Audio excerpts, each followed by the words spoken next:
안녕하세요. 현대시 영역 학습자료 시란 무엇인가? 첫 번째 강의 김종길 선생님 편입니다. 저는 이 동영상 만든 이희중입니다.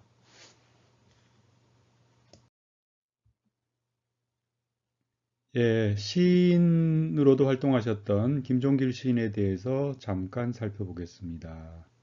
시인, 또 영문학자, 어, 평론가라고 해야 할까요? 우리 국문학에 대해서, 우리 문학의 시에 대해서도 많은 평론, 글들을 남기셨습니다.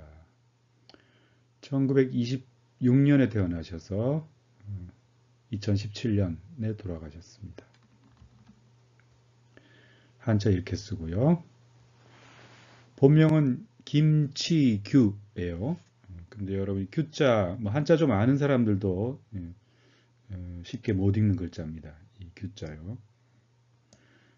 달자하고 좀 비슷해서 잘 모르는 사람들이 옛날에 한자를 주로 쓸 때 그 달자로 잘못 읽고 그랬던 기억이 나네요. 종길은 이름 이외에 스스로 붙인 호입니다. 경상북도 안동군 에서 태어났고요. 해화전문학교, 이 해화전문학교는 동국대학교의 전신으로 알려져 있습니다. 그리고 고려대학교 영문학과를 졸업했습니다. 대학을 졸업한 후에 고등학교 선생님, 대학 강사 등을 하시다가 고려대학교 영문과 교수로 부임해서 정년퇴직하실 때까지 재직하셨습니다. 시인으로서는요, 47년 경향신문 신춘문예에 문이라는 작품이 입선되었다. 입선은 그러니까 당선이 원래 본상이고요. 입선은 두 편 이상, 두 사람의 시 이상을 뽑을 때 입선 또는 가작을 넣기도 합니다. 이것으로 그냥 등단한 복수 추천의 케이스로 물론 당선과 입선이 나뉘어져 있을 테지만 그렇게 문단이 인정한 것 같습니다. 그때는 그런 게 또 관례였을 수 있고요. 우리가 알고 있는 황지우 시인도 당선 아니고 가작이에요. 그런데도 당대 당대 최고의 시인으로 활동하게 됐죠.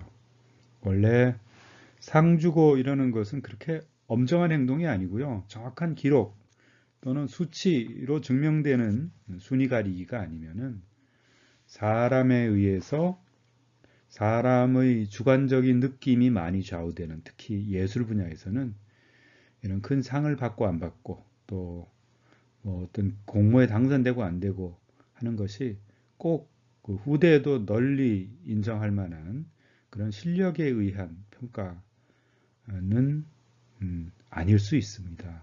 흔히 그렇습니다. 시집을 세 권을 내셨고요. 그 후에 선집이나 이런 선집, 그러니까 자신이 그동안 쓴 시 중에서 스스로 골라서 시집을 내는 경우, 선집 중에서도 이제 자선집이라고 하죠. 자선 시집이라고 보통 합니다.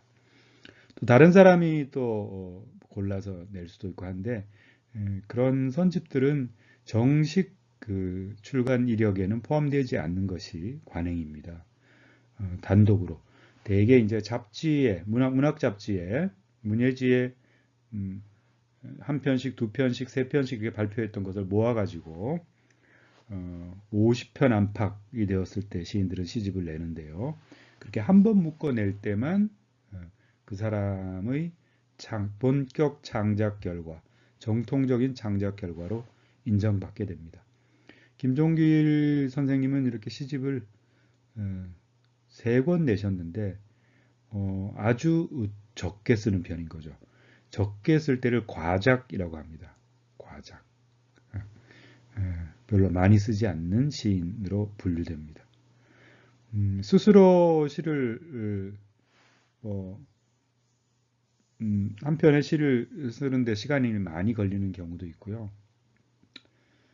대개의 경우는 시인들은 대개 청탁이 없는 시를 쓰는데 많은 경우 그렇습니다.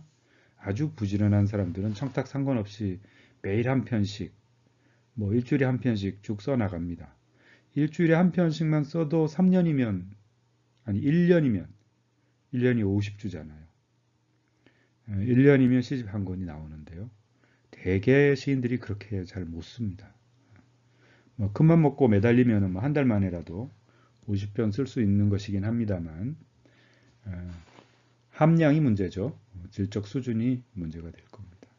뭐 이 역시 창작 역량 역시 예술가들의 창작 역량 역시 개인 차이가 아주 크죠. 대개는 이제 김정길 선생님처럼 다른 직업이 또한 있고 또 논문도 쓰고 평론도 쓰는 분한테는 뭐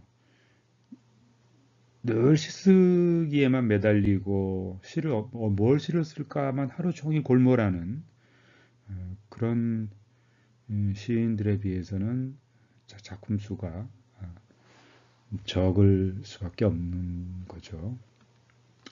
그런데 어쨌든 김종길 시인은 정통파 지적인 시를 쓰는 지적시 또는 서정시 중에 지적 서정시를 쓴다고 말할 수 있겠네요. 영문학에서 전공도 신비평이고요. 그래서 아주 안정된 형식의 꽤 무겁기까지 한 그런 시를 쭉 썼습니다. 읽기 그렇게 어렵지는 않고요. 그래서 나름대로 김종길 시인의 자리가 있다고 말할 수는 있는데 작품 수가 워낙 적다 보니까 그 본격적으로 시를 쓰지는 않은 분이 아닌가 이렇게 분류되는 문제가 좀 있긴 합니다. 이 성탄제 같은 시는 교과서판에 오래 사랑받는 시이죠. 그 아주 어릴 적에 아팠을 때 아버지의 사랑을 느꼈던 것, 그 성탄의 아버지를 떠올리는 그런 시로서 교육적 효과를 뭐 인정받았다고 할 수 있겠습니다. 어떤 시는 또 다른 시, 성탄제 말고 성탄제도 그렇지만 또 간혹 이 중요한 시험에 출제되기도 합니다.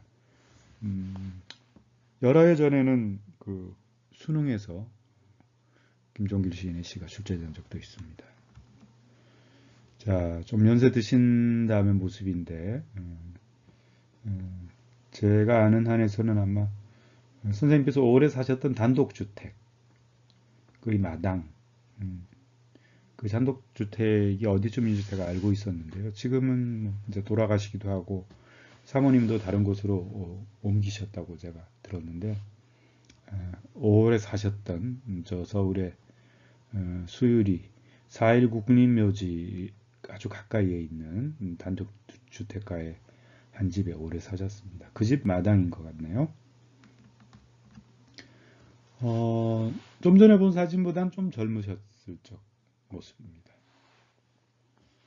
네, 이렇게 김종길 시인이 어떤 분이신지 잠깐 살펴보았고요. 바로 이제 실은 무엇인가 라는 주제에 관해서 되새겨 읽을 만한 짧은 글들을 제가 모아놓은 그 시의 이론 공부를 시작하도록 하겠습니다. 자, 우리가 읽어볼 시 의견 전체를 지금 들면 이렇게 됩니다. 굉장히 빽빽하죠. 이 중에서 제가 너무 빽빽해서 좀 큰 글씨로 3등분했습니다. 3등분해서 맨 앞부분 우선 살펴보도록 하겠습니다.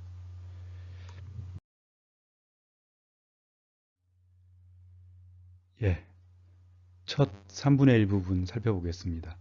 이 내용들은 그렇게 어렵지는 않아서 아까 제가 잠깐 시간을 착각한 것 같은데 이번 시간에 이 전체를 다 할 수는 없어도 뭐 3분의 2 정도는 할 수 있지 않을까 싶네요.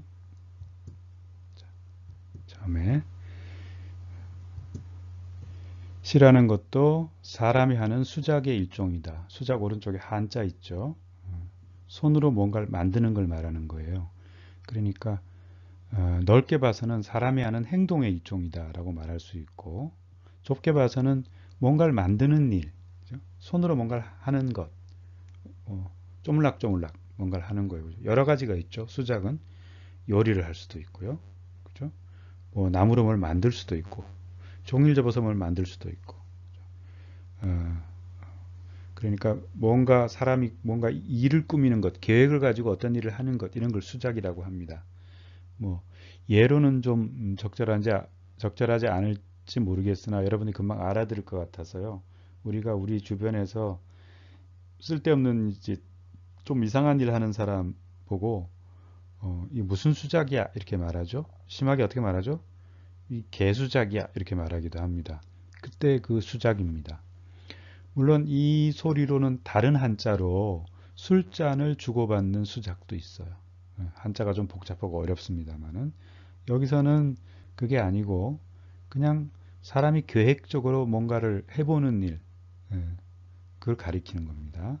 그러니까 시라는 것이 사람이 만들어 놓은 무엇인가라는 거예요. 그러므로 시를 읽는 것도 다른 종류의 수작에 귀 기울이고 다른 종류의 글을 읽는 것과 기본적으로 다를 게 없다. 그러니까 별스럽지는 않다. 이 조언은 시를 너무 어마어마한 것으로 생각하지 말고 쉽게 도전해 보란 얘기입니다.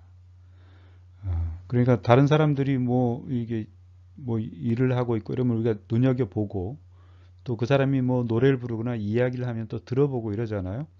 그런 것과 별로 차이가 없는 것이다. 또 글로 된 것 중에서는 가장 어려운 게 시지만은 쉽게 쓰여진 다른 글하고는 본질적으로는 큰 차이가 없다. 그 얘기를 하고 있습니다. 우리에게 시를 너무 두려워하지 말라라는 뜻의 조언으로 생각하면 될 것 같습니다. 시를 읽을 때 1차적으로 중요한 것은 작품의 말뜻을 정확하게 파악하는 것이다. 일단 글이나 글말 한 가지죠. 그러니까 말뜻을 정확하게 파악하자는 거예요. 말뜻. 다음 제가 지금 뭘 쓰려고 하다가 다음 잘못 눌러가지고 다음 일단 두 번째 메시지입니다. 말뜻을 정확하게 파악해야 된다. 말뜻.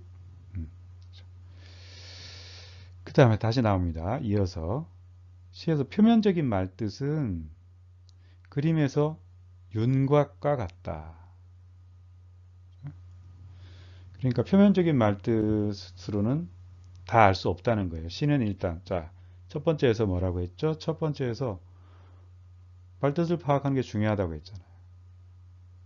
나아가서 그러나 중요하지만 이 말뜻 가지고는 다가 아니다라는 거예요. 사물의 윤곽이라는 것은 윤곽 한자 볼까요? 여기 윤곽 나와 있죠. 여기 윤곽. 그죠? 윤곽은 테두리를 말합니다. 테두리. 그러니까 표면적인 말뜻을 알아내는 게 중요하긴 하지만 이것으로 다가 아닌 게 이건 테두리일 뿐이니까요. 보통 뭐 실루엣과 비슷한 뜻으로도 쓰이죠. 그러니까 윤곽만 보여. 이거 자세히 보이니? 아니 윤곽만 보여. 이렇게 말할 수 있습니다. 자세히는 안 보인다는 뜻이거든요. 그러니까 말뜻을 일단 표면적인 말뜻은 알아야 되지만 더 자세한 것, 윤곽 이상의 것. 윤곽의 반대말은 세부일 수 있어요. 그죠? 세부. 세부를 알아야 된다는 거죠. 그건 좀 더 노력해야 된다라는 의미입니다. 시라는 수작은 대체로 말수가 적어요. 적은 말로 많은 의미를 전달하려고 했습니다. 그리고 그렇기 때문에 생략과 비약이 심해요. 생략 할 말 안 하는 거죠. 비약은 뛰어넘는 거예요. 중간 단계를 상세히 설명하지 않는 겁니다. 생략과 비약이 있고 비유가 쓰여요. 우리 이미 공부했죠. 시에는 비유가 쓰입니다. 그리고 이미지를 이용합니다. 시 쓰는 사람은 이미지를 이용해요. 자, 이런 것들을 시의 중요한 특징이니까 우리가 염두에 두고 비유, 이미지 이런 것들이 나타나는구나. 좋은 시에는. 그죠? 말뜻을 알아듣는 건 굉장히 중요한데 그 세부까지 알아듣기 위해서 노력해야 된다. 숨어있는 말뜻까지 찾아내기 위해서 노력해야 된다. 그림으로 볼까요? 윤곽이라고 했으니까 그죠? 그림에 비유했잖아요. 시인이 이미. 시가 그림이라면은 그림을 멀리서 어렴풋이 보는 것을 알아내는 것도 중요하지만 정확하게 그 세부에 자세히 들여다봐서 무엇이 어떤 방식으로 그려져 있는지를 보는 것, 알아내는 것도 매우 중요하다. 이겁니다.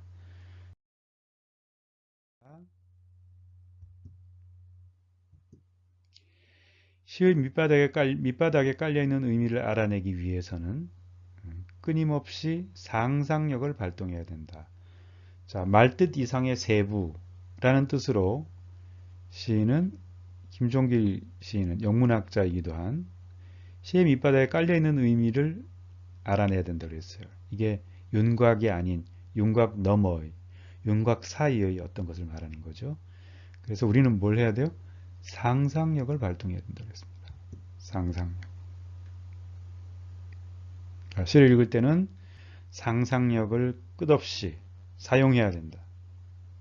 우리들이 갖고 있는 능력 중에 하나죠. 그죠?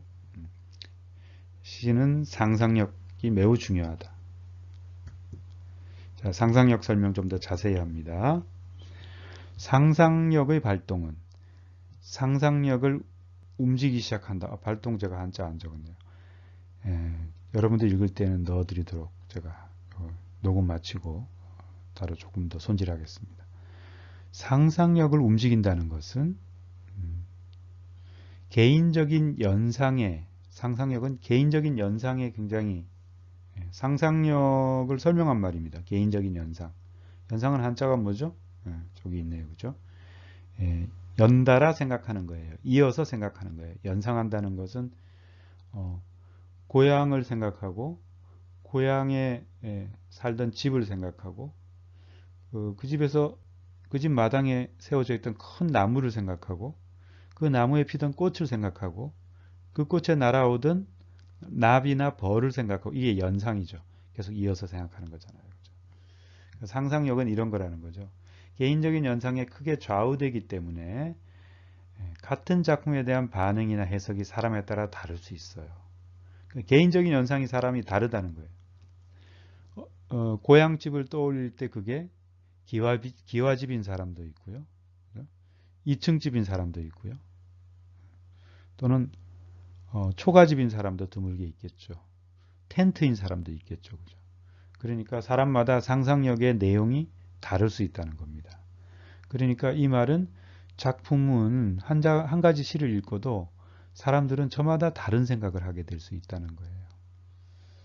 그래서 김종길 선생님은 뭐라고 했어요? 여러 가지 생각을 할 수 있지만 모든 반응과 해석이 다 옳다고 말할 수는 없다는 거예요. 누구나 다 옳아라고 말할 수는 없어요. 가능하면은 이제 좁게 보자면은 시인이 처음 생각한 거하고 비슷할수록 더 좋겠죠. 그러나 우리들이 생각하는 것도 우리 내면의 움직임으로는 큰 의미가 있습니다. 그러나 이 시를 어떻게 읽으면 좀 더 잘 읽는 걸까? 좀 더 재밌게 시인이 생각한 것을 좀 더 잘 살려서 읽는 길은 어떤 것일까? 그걸 생각한다면은 우리들의 상상 모두가 의미 있고 유효한 것은 아니라고 말할 수 있겠죠. 자, 김종길 선생님은 따라서 시를 올바르게 읽기 위해서는 상상력을 마음껏 있는 그대로 써서는 안 되고 적절하게 상상력을 쓸모있게 써야 되고요. 불필요한 막가는 끝없이 가는 개인적인 연상은 스스로 조절해야 할 것이다. 김종기 선생님은 억제라고 했지만 우리는 조절이라는 말로 알아들으면 좋을 것 같아요. 그죠? 조절해야 될 것이다. 자, 3분의 2 부분에서 마지막 시의 의미는 지적으로만 되어 있는 것이 아니라 특징적으로 정적인 것이다. 지적인 면도 있지만 정적인 면도 있다는 거죠. 지적이면은 뭐죠? 여기 한자 있죠? 지적, 정적 이렇게 있습니다. 그러니까 지적인 건 머리를 쓰는 거죠. 정적인 것은 마음을 쓰는 것입니다. 그런데 여기에 특징적으로라는 말을 썼네요. 왜 그랬을까요? 이게 더 시에는 중요하기 때문입니다. 지적인 것과 정적인 것 두 가지로 되어 있지만 시에서는 정적인 것이 훨씬 더 중요하다는 거죠.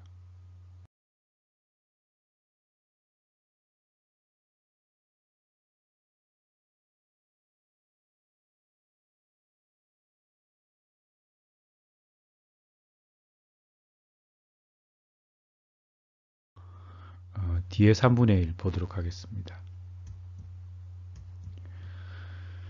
시가 구국적으로 전달하는 내용은 어떤 정서 또는 마음의 상태인 경우가 대부분이다.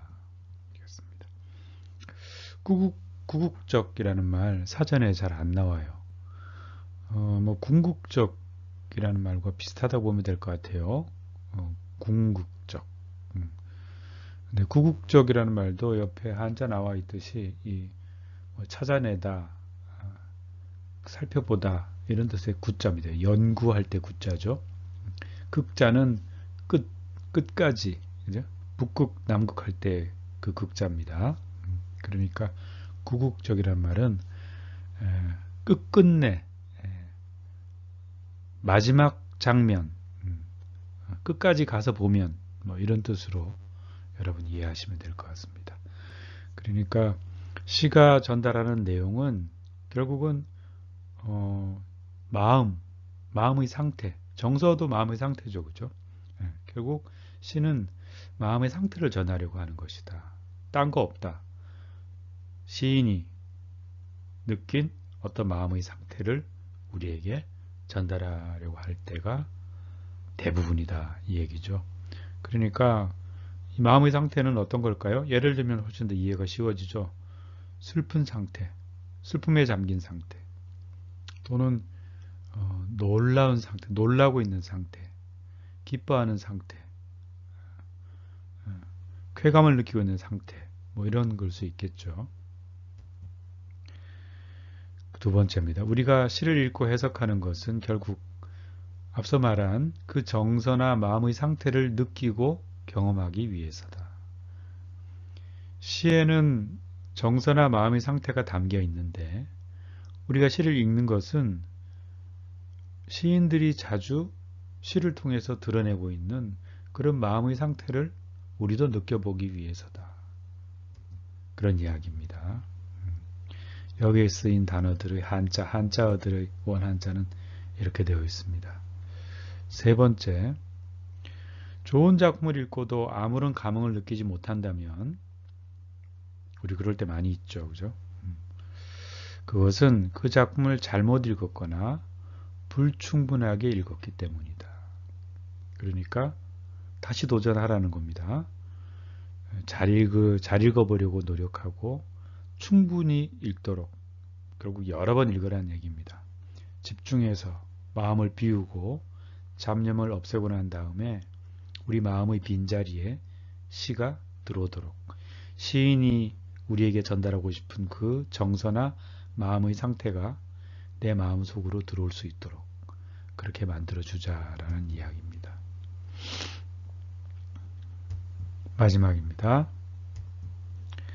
시를 읽는다는 작업이 우리의 정신적인 능력을 거의 총동원하는 일이다. 그냥 슬금슬금 심심풀이로 성의 없이 그렇게 읽으면 시 읽을 수 없다는 말입니다. 우리의 정신적인 능력을 총동원하자, 집중하자는 얘기입니다. 그것도 가장 섬세하고 미묘하고 적절한 방식으로 조절하면서도 발동시키는 일이라는 것이다. 그러니까 우리의 정신적인 능력을 무조건 확 발휘해가지고 읽는 게 아니고요. 적절한 방식으로 조절해야 한답니다. 우리들의 정신 능력을 총동원하는 것이지만 무조건 총동원하는 게 아니고 가장 섬세하게, 가장 미묘하게, 가장 적절하게 총동원하는 거라는 거죠. 뭐 쉽지 않을 것 같죠. 뭐 이게 이율배반적인 얘기인 것 같기도 해요. 총동원 하자고 해놓고 섬세하게 조절하자고 얘기하고 있으니까요. 음.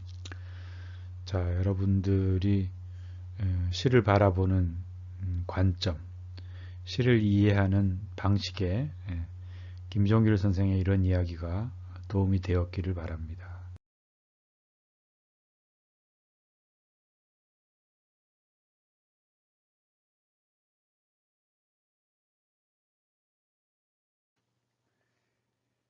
예, 이 강의는 여기까지입니다. 여러분 수고하셨습니다.